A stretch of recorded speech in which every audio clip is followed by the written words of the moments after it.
One opportunity that always presents itself constantly in a workplace is perfecting your interaction with other people. It's a relationship. Just like your personal relationships that you have at home, you have relationships with every single person you're interacting with. And we need to learn to perfect those. And by perfecting those, we perfect ourselves. Why? What happens naturally, as we've discussed earlier, is we've had experience in our lives.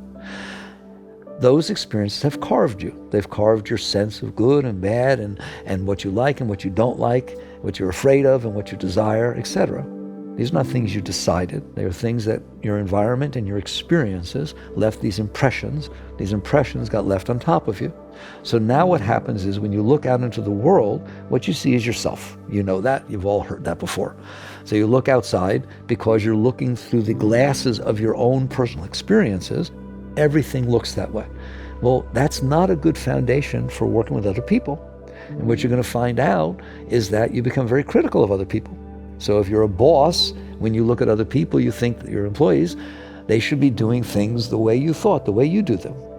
So what it comes down to is, how do I use my interaction with the people in my workforce, in my workplace, to perfect myself so that I learn how to get along with people that are different than me?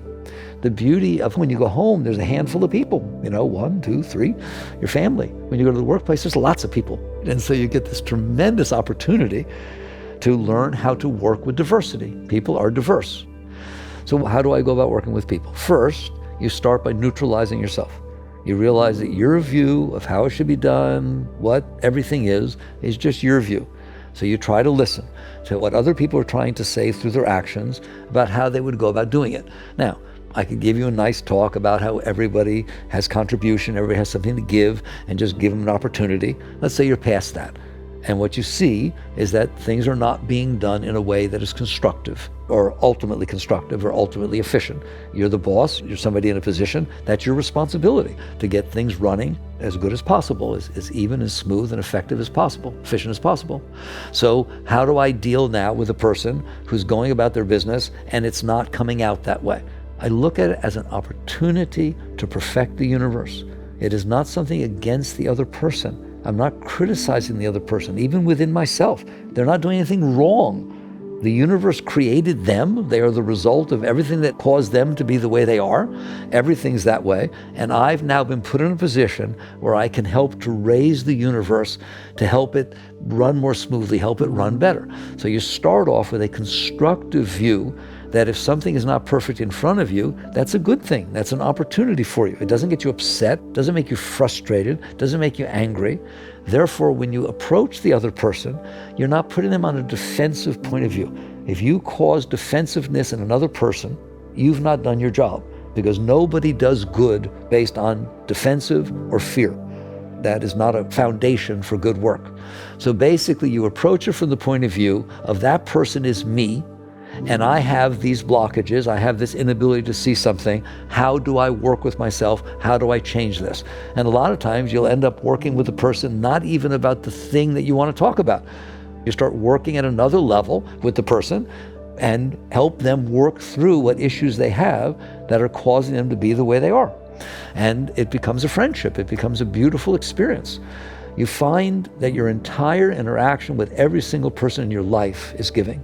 You are serving. That's all you're doing. It is your job to help it be the best that it can be. They're not serving you. I'm CEO of a company with all these people. They're not serving me.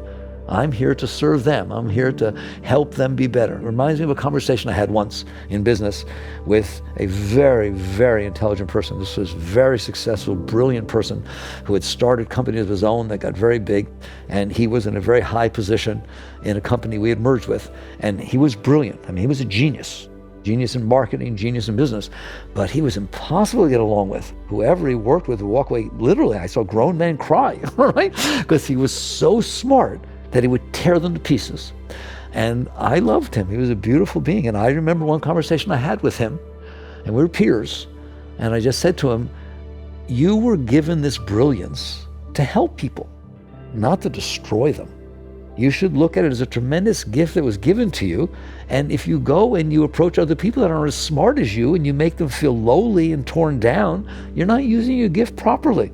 You use it to raise people, to let your brilliance help them be better. So I'm saying the same thing, even though we're not all geniuses like that any position we're in where we have an opportunity that we saw that somebody didn't do something optimally, and there's an opportunity to do it better, you become a servant, not a critic. It is my job to help you do it better. If I am the team lead, it is my job that everyone on that team be the best that they can be so that the whole team be the best. But that doesn't happen by yelling at them. That doesn't happen by criticizing. That doesn't happen by saying you would do it so much better. You have to find a way to raise them. So the opportunity to work with people's imperfections, and we all have imperfections, is you're not only helping the workplace, you're not only helping the team, you're actually helping this person. You're helping them grow spiritually. So you're growing spiritually, they're growing spiritually, the whole workplace is doing better. This is how you work with problems that other people are having. You become the servant. It is my job to find a way to raise this, even if it takes some time. And if you do that, you will be the best manager, the best team leader that could possibly exist in any position.